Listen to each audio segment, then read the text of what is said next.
여기 한태국의 상류층인 하이소 중 한 여자가 한국 드라마와 케이팝에 대해 뜬 구름 잡는 거라며 비판하고 있습니다. 하지만 한국의 이것을 보자 태도를 180도 돌변하여 한국에 대한 애정을 드러내는데요. 과연 어떤 내용인지 함께 알아보실까요? 오늘의 사연 바로 시작합니다. 방콕에서 자랐어요. 방콕은 생기가 넘치고 밝은 불빛과 전통이 가득한 도시죠. 제 이름은 촌푸고 제 가족은 태국의 상류층, 그러니까 하이소의 일원이에요. 한국어로 하이소라니까 좀 이상하게 들릴 수도 있지만 태국에서는 하이소에 속한다는 게 부유하고 영향력이 있고 무엇보다 전통을 존중하는 가문에서 태어났다는 걸 뜻해요. 저는 어릴 때부터 문화의 중요성을 배우며 태국 전통을 사랑하고 우리 가족의 유산이 아주 특별한 것이라는 걸 이해하도록 교육받았죠. 어릴 때부터 저는 다르다고 사회에서 저만의 위치를 지켜야 한다고 들었어요. 부모님은 제가 가족을 대표한다고 자주 말씀하셨고 그래서 저는 항상 특정한 방식으로 행동해야 했어요. 저는 항상 예의 바르고 존중하는 태도를 잃지 않으며 말과 행동에 신중해야 했죠. 부모님은 저를 방콕에서 가장 좋은 사립학교에 보내주셨어요. 그곳에서 저와 비슷한 친구들을 만나게 되었어요. 제 가장 친한 친구 수희도 그중 한 명이었죠. 그녀는 중국계 가문 출신이라 저와는 조금 다르지만 우리는 공통점이 많았어요. 수희의 가족은 큰 사업체를 운영하고 있었고 종종 호화로운 저녁 파티와 모임을 열곤 했죠. 우리는 모두 이 특권의 세계에서 자랐고 우리가 무언가 아주 중요한 일원의 일부라는 걸 믿었어요. 제가 중요하다라고 말할 때 그것은 우리 전통, 생활 방식, 심지어 우리 취향과 스타일이 팝 문화 같은 현대적인 것들보다 낫다는 생각을 의미했어요. 부모님은 종종 태국 문화가 순수하고 품이 있으며 화려하거나 일시적이지 않다고 말씀하셨어요. 그들은 태국 문화가 얼마나 오랫동안 지속되었는지 다른 나라들이 변화할 때도 우리 문화는 변하지 않았다는 점에서 우리에게 강인함과 고귀함을 준다고 생각하셨죠. 오랫동안 저도 그 말씀을 믿었어요. 하지만 저에게는 다른 사람에게 말하지 않은 비밀이 하나 있었어요. 바로 한국 드라마와 케이팝 음악을 좋아한다는 거였죠. 부모님께서 제가 한국 프로그램을 보고 한국 노래를 듣는데 많은 시간을 보내는 걸 아시면 아마 깜짝 놀라셨을 거예요. 부모님은 한국 대중문화를 단순히 화려하고 시끄러운 것으로 생각하셨거든요. 태국 전통처럼 깊은 뿌리가 없다고요. 부모님은 그것이 그냥 일시적인 유행일 뿐 진정한 의미를 가진 것은 아니라고 생각하셨어요. 저는 부모님이 이해하지 못할 걸 알았기에 그 비밀을 혼자 간직했죠. 제 방에는 밝고 에너지가 넘치는 한국 아이돌 포스터가 숨겨져 있었어요. 완벽한 미소와 자신감 넘치는 포즈를 한 모습들이었죠. 저는 조용히 케이팝을 들을 수 있도록 이어폰을 사용했고 모든 가사를 외우기도 했어요. 모든 단어의 의미를 아는 건 아니었지만요. 저는 한국 드라마를 몇 시간이고 봤어요. 그 이야기와 음악 그리고 스타일 속에서 저는 다른 세계로 빠져들곤 했죠. 그건 설명할 수 없는 자유 같은 느낌이었어요. 그건 제가 매일 사는 통제되고 조심스러운 삶과는 너무나 다른 세계였어요. 하지만 방을 나설 때면 태국 상류층의 일원으로 돌아가 제 한국 문화에 대한 호기심을 숨겼죠. 제 친구들은 그 비밀을 몰랐어요. 특히 수희는요. 그녀는 우리 태국의 전통을 자랑스러워했고 우리 생활 방식의 호화로움을 사랑했어요.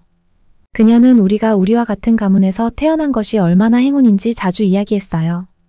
수희에게 한국 대중문화는 그냥 반짝거리는 쇼 그 이상도 이하도 아니었어요. 만약 그녀가 제가 그걸 좋아한다는 걸 알게 된다면 아마 저를 조금은 가볍게 볼 거라고 생각했죠. 수희는 강하고 자신감 넘쳤으며 항상 자기 생각을 거리낌 없이 말했어요. 저는 그녀가 저를 비웃거나 그런 걸 좋아한다고 해서 저를 약하다고 생각하게 만들고 싶지 않았어요. 어느 날 기억나는 일이 하나 있어요. 수희가 저에게 한국이 항상 중국을 따라하려고 하며 그들의 문화는 우리만큼 깊거나 의미 있지 않다고 말했던 일이요. 그녀는 확신에 찬 말투로 그렇게 말했어요. 그래서 저도 거의 그녀 말을 믿을 뻔했죠. 하지만 마음 깊은 곳에서는 그녀가 틀렸다는 생각이 들었어요. 제가 한국 드라마를 볼 때면 그 안에 담긴 마음과 노력이 보였거든요. 그걸 만든 사람들에게 얼마나 중요한지 알 수 있었고 등장인물들과 같은 감정을 느낄 수 있었어요. 제게 한국 문화는 단순히 화려한 옷이나 중독성 강한 음악이 아니라 이야기, 감정, 연결의 의미였어요. 하지만 그런 걸 수희에게 말할 수는 없었죠. 우리 세계에서는 한국 대중문화를 좋아하는 건 유치하거나 어린애 같다고 아니면 심지어는 불경하게 보였을 거예요. 우리 하이소 세계는 엄격했고 기대치가 높았어요. 매 주말마다 가족 모임이나 행사에 참석해야 했어요. 거기선 모두가 우아한 옷을 입고 예의 바르고 세련된 행동을 했죠. 그런 행사에서는 사람들끼리 비즈니스나 문화, 때로는 정치에 대해서도 이야기했어요. 거기엔 항상 자부심이 깃들어 있었어요. 마치 우리가 태국 전통의 수호자라도 된 것처럼요. 한국 대중문화 같은 게 우리 세계에 자리를 잡을 수 있을 거란 생각은 불가능해 보였어요. 마치 부모님과 가족들이 우리 주변에 벽을 세워놓고 그들이 보기에 수준 낮은 모든 것을 차단하려는 것 같았어요. 하지만 그 벽에는 작은 틈이 있었고 그 틈을 통해 저는 한국 문화의 활기찬 세계를 엿볼 수 있었어요. 한국 프로그램을 보고 음악을 들을수록 저는 점점 더 호기심이 생기고 영감을 받게 됐어요. 가끔은 하이소 세계를 잠시라도 벗어나 한국 문화에서 본 자유와 에너지를 경험할 수 있기를 꿈꾸곤 했어요. 그것은 금지된 꿈 같은 것이었죠. 흥미로웠지만 손에 닿지 않는. 어느 날 수희가 저를 그녀 집 파티에 초대했어요. 그것은 큰 행사였고 중요한 손님들이 오며 전통적인 태국 장식들로 꾸며져 있었죠. 이런 모임들은 항상 아름답지만 아주 진지하기도 했어요. 모두가 완벽하게 보이고 행동해야 했죠. 저는 전통 복장을 입고 부모님이 가르쳐 주신 대로 행동할 준비를 했어요. 사람들이 우리 태국 전통과 우리나라 유산에 대해 자랑스럽게 말하는 걸 들으며 수희와 함께 사람들에게 인사를 하고 다녔어요. 그들은 태국 문화를 마치 살아있는 보물처럼 찬양했어요. 우리가 지켜야 할 것이란 듯이요. 그런데 그때 누군가가 한국 이야기를 꺼내는 걸 들었어요.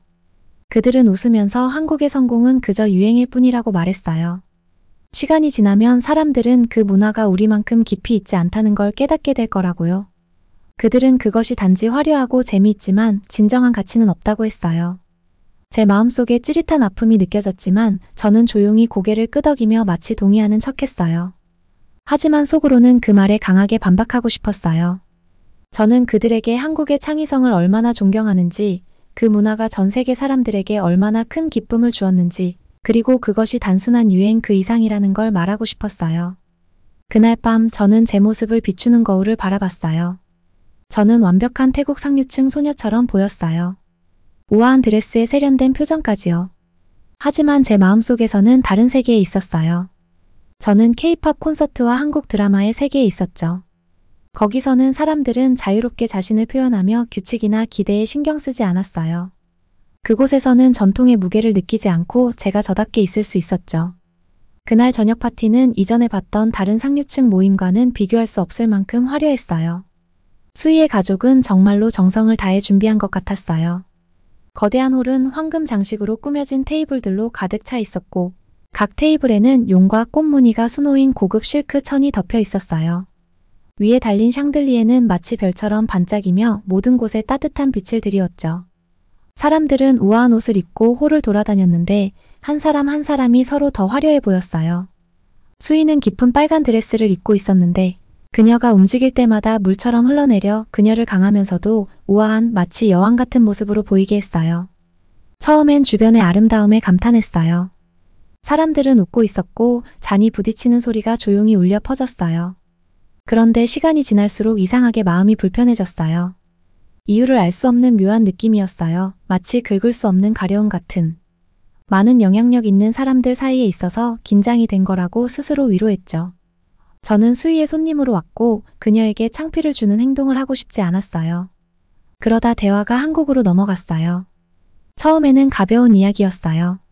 누군가가 태국에서 큰 인기를 끌고 있는 한국 드라마에 대해 언급했어요. 그들은 그 드라마가 얼마나 중독성이 강한지, 심지어 아이들이나 집안에 도움이 될까지도 최신 에피소드를 보려고 한다며 웃었어요. 제 비밀스러운 사랑과 연결되는 부분이 있어서 작은 설렘을 느꼈어요. 하지만 그 설렘은 곧 사라졌어요.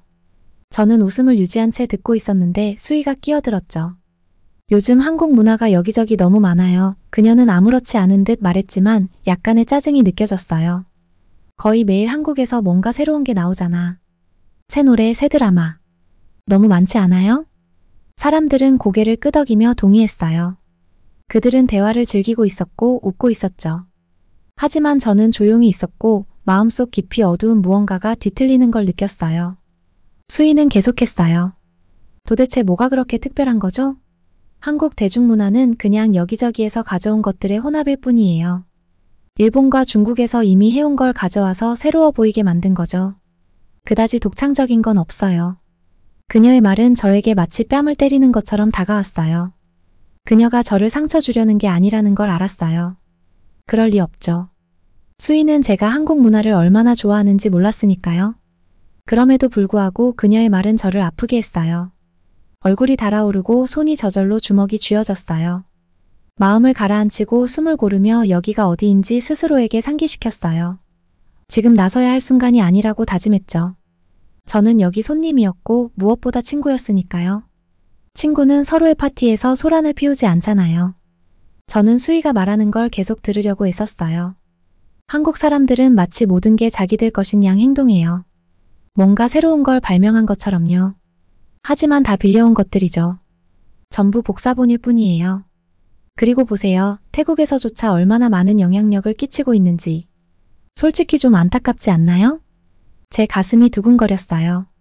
무언가 말하고 싶었어요. 그게 단순한 복사본이 아니라는 걸 설명하고 싶었죠. 저는 한국 음악과 드라마에서 느껴지는 노력과 헌신, 창의성을 직접 봤거든요. 한국 아티스트들이 얼마나 진심을 다해 작업을 하는지, 그들의 이야기가 얼마나 현실감 있게 다가오는지, 그리고 그들이 제게 얼마나 큰 공감을 주었는지를요. 그것은 단순히 누구를 모방한 게 아니었어요. 사람들이 연결될 수 있는, 살아있는 듯한 뭔가를 만드는 일이었어요. 하지만 저는 조용히 있었어요. 배경에 녹아들려고 애쓰며 늘 그래왔듯 예의 바르고 충성스러운 친구의 모습을 유지하려고 했어요.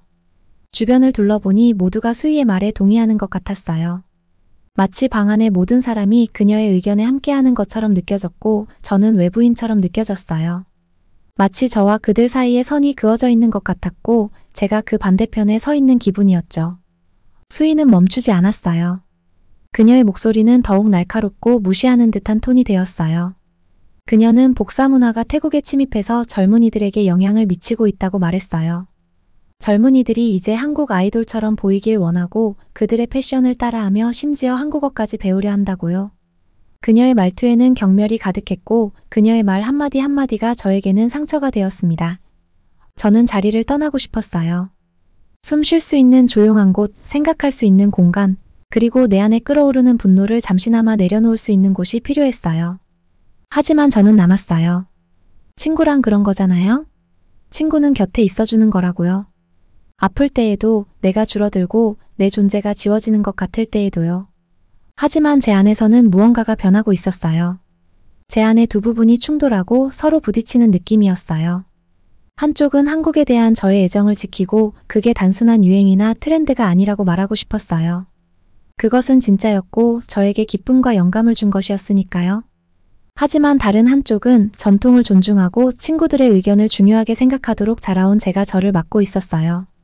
그날 밤 수희의 말을 들으며 저는 갈등했어요. 두 부분 중 하나를 선택해야 할 것 같았어요. 서로 공존할 수 없는 두 세계 사이에서요. 마음속에서 끈이 너무 팽팽하게 당겨져 곧 끊어질 것 같은 긴장감이 느껴졌어요. 제가 누구인지 어디에서 왔는지 상기시키려 했지만 그것마저 흔들리는 것 같았어요. 저는 태국 상류층 하이소의 일원이었죠.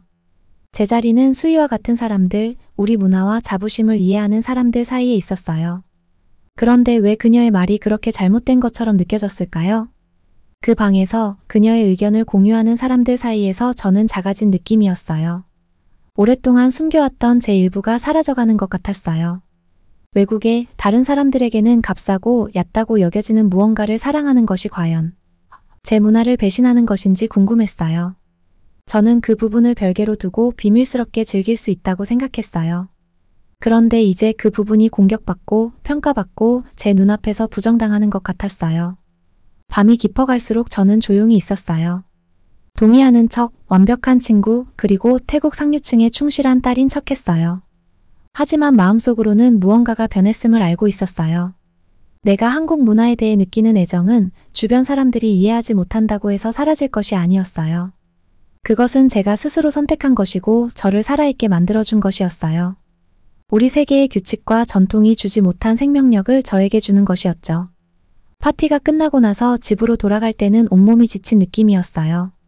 제 일부가 그 반짝이는 홀에 남아 사람들 발 아래 짓밟힌 듯한 기분이 들었어요. 수희의 집에서 열린 파티가 끝난 후에도 제 마음속에 이상한 기분이 사라지지 않았어요. 친구들이 한국에 대해 말하던 웃음소리와 자신만만하게 내뱉던 그 말들이 제 머릿속에서 떠나질 않았어요. 그때는 그냥 고개를 끄덕이며 미소를 지었고 동의하는 척했죠. 하이소 세계에서 살아남기 위해 늘 그렇게 행동해왔으니까요. 하지만 이번에는 뭔가 달랐어요.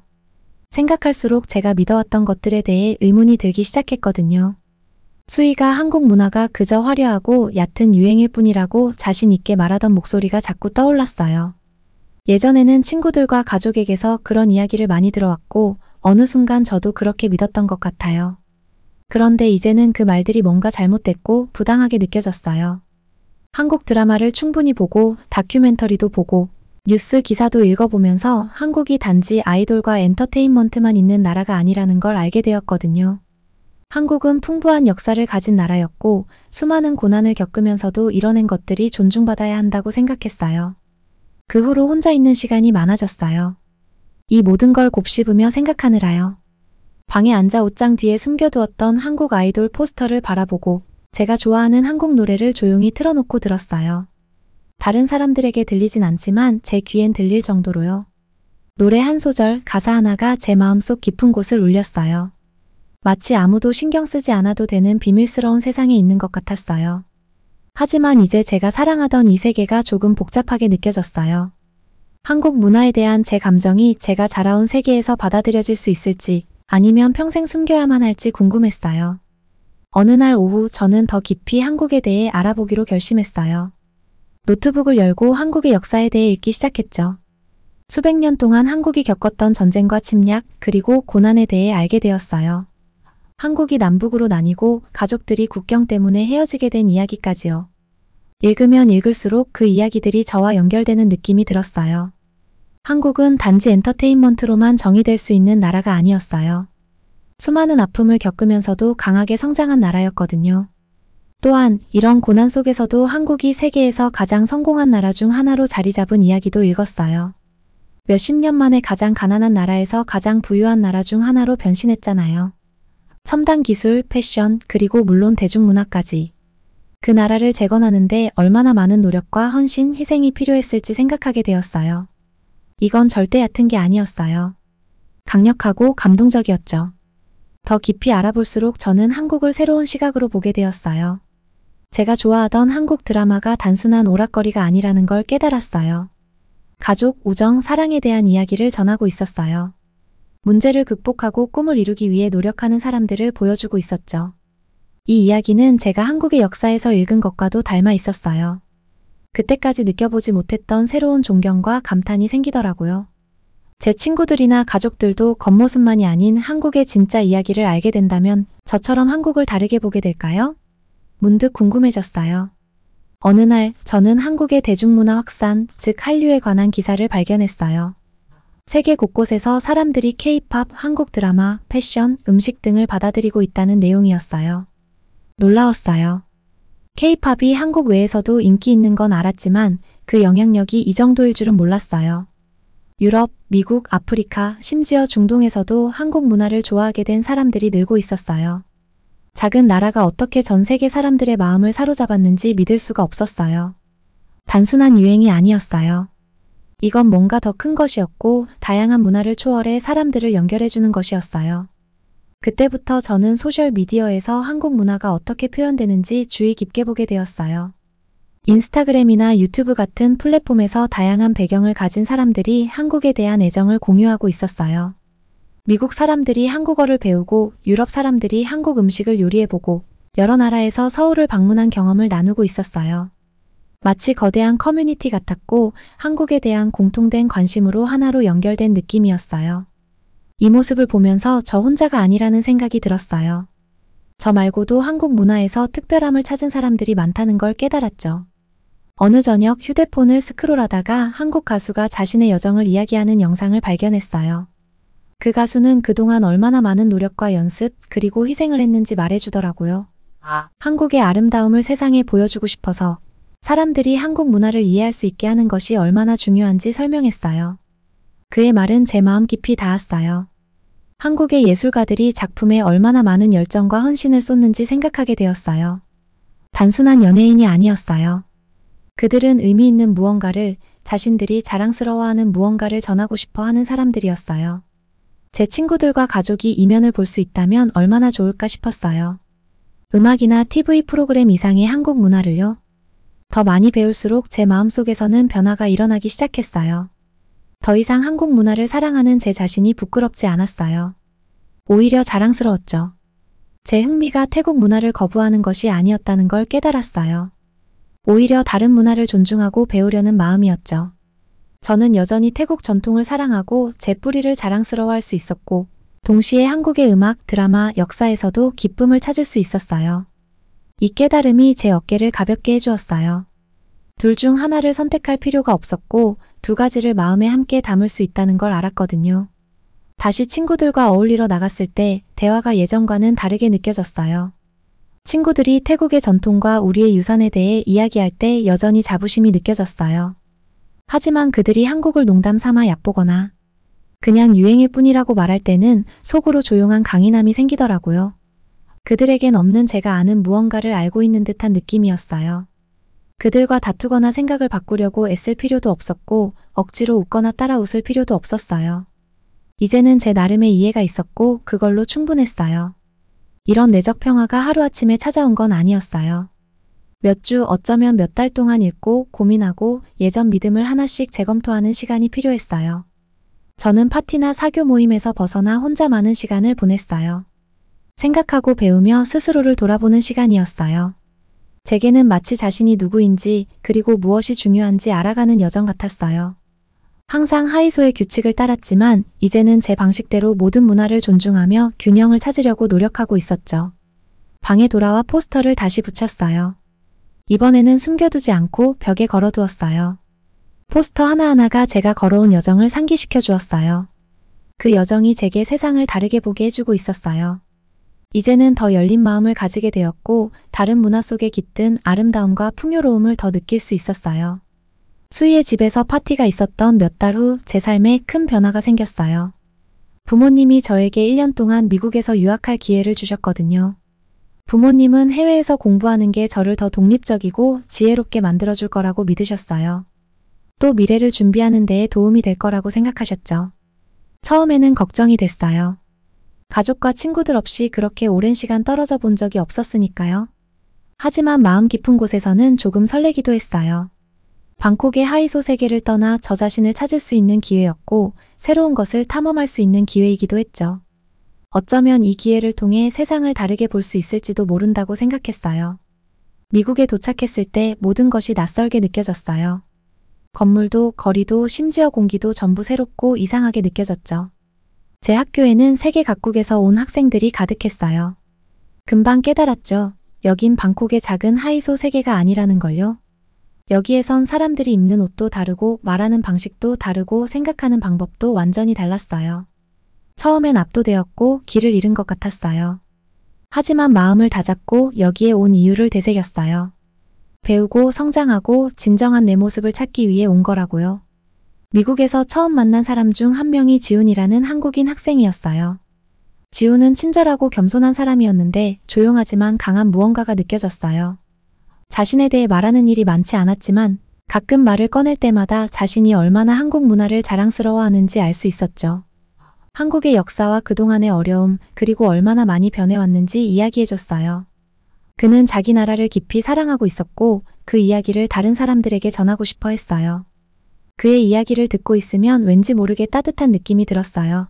마치 마음속에서 이미 알던 곳에 대해 이야기하는 것처럼요. 하이소 세계에서는 제가 한국 문화를 좋아하는 걸 늘 숨겨왔지만 여기서는 그럴 필요가 없었어요. 아무도 저를 알지 못했고 제가 K-팝을 좋아하든 한국 드라마를 보든 신경 쓰지 않았거든요. 처음으로 저 자신을 자유롭게 탐험할 수 있는 느낌이었어요. 캠퍼스에서 열리는 한국 문화 행사에도 가보고 한국 음식도 먹어보고 심지어 한국어 공부도 시작했죠. 생각보다 훨씬 재미있었어요. 배우면 배울수록 팬으로서뿐 아니라 한국의 역사와 그동안 겪어온 고난, 그리고 그들의 꿈을 이해하고 싶다는 생각이 들었어요. 지우는 종종 한국이 과거에 겪었던 어려움에 대해 이야기하곤 했어요. 그는 한국이 침략을 당하고 식민 지배를 받고 분단까지 겪었지만 그럼에도 다시 일어설 수 있었다고 설명해 주었어요.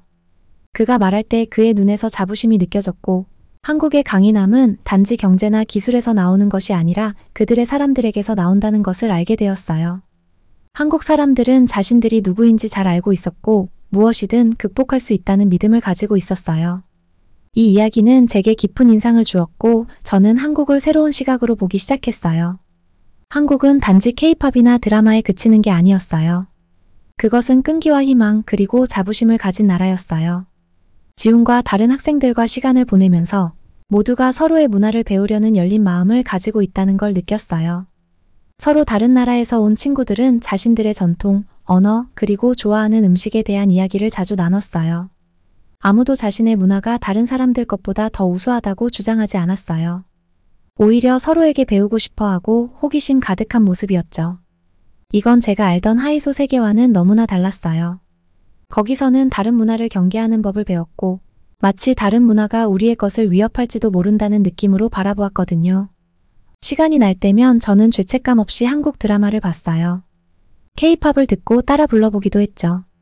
발음이 완벽하지는 않았지만 그게 중요한 건 아니었어요. 한국어를 연습하는 학생들이 일주일에 한 번씩 모이는 그룹에도 들어갔어요. 배우는 단어마다 작은 승리처럼 느껴졌고 새롭게 도전하는 저 자신이 자랑스러웠어요. 처음으로 저는 제 태국 전통과 한국 문화를 사랑하는 마음 사이에서 선택할 필요가 없다는 걸 느꼈어요. 둘 다 포용할 수 있었고 그럴수록 제 자신이 더 완성되어 가는 것 같았어요. 어느 날 지훈이 저를 캠퍼스에서 열리는 한국 문화 행사에 초대했어요. 그곳은 한국 음식, 음악, 그리고 전통 놀이가 있는 축제였어요. 한국 음식을 맛보고 공연을 지켜보면서 깊은 연결감을 느꼈어요. 한국의 문화가 단지 아이돌이나 TV쇼에만 그치지 않는다는 걸 깨달았죠. 그 속에는 전통, 가치, 그리고 역사가 겹겹이 쌓여 있었어요. 한국 학생들이 자신들의 문화를 다른 사람들과 나누며 자랑스러워하는 모습이 보였어요. 사람들에게 자기 문화를 즐기고 배우는 걸 보여주는 그들의 태도에 존경심이 들었어요. 몇 달이 지나면서 제 내면의 갈등도 점점 사라졌어요. 이제는 한국 문화를 받아들이는 것이 제가 태국의 뿌리를 버리는 게 아니라는 걸 이해하게 되었죠. 오히려 그 덕분에 저는 더 열린 마음을 가지게 되었고 하이소의 좁은 세계를 넘어 세상을 더 폭넓게 바라보게 되었어요.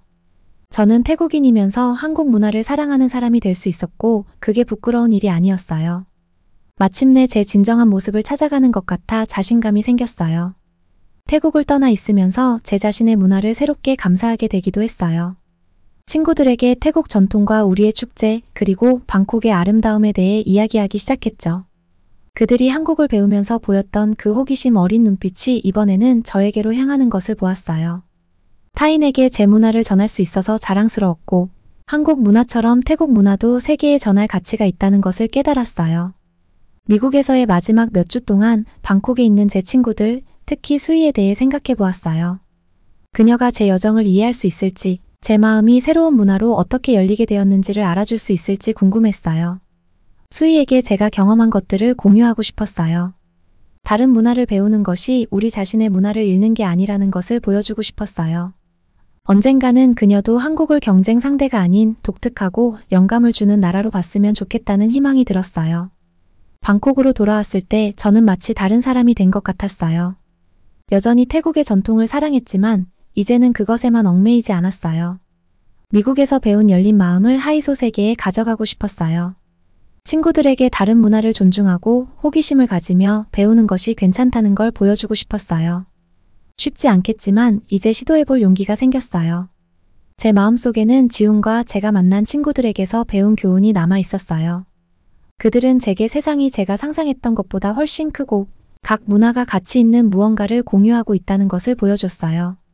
이제는 태국인이면서 동시에 한국 문화를 사랑하는 것도 가능하다는 걸 깨달았어요. 그렇게 함으로써 두 문화를 잇는 다리가 될 수 있을지도 모른다는 생각이 들었어요. 저를 찾아가는 여정은 이제 막 시작일 뿐이에요. 앞으로도 배울 것이 많고 탐험할 것이 많겠지만 저는 더 강해졌고 더 자신감이 생겼고 세상에 대해 더 열린 마음을 가지게 되었어요. 이제 제가 깨달은 것들을 사랑하는 사람들과 나누려고요. 즐겁게 보셨다면 구독과 좋아요 부탁드립니다. 구독과 좋아요는 영상 제작에 큰 힘이 됩니다.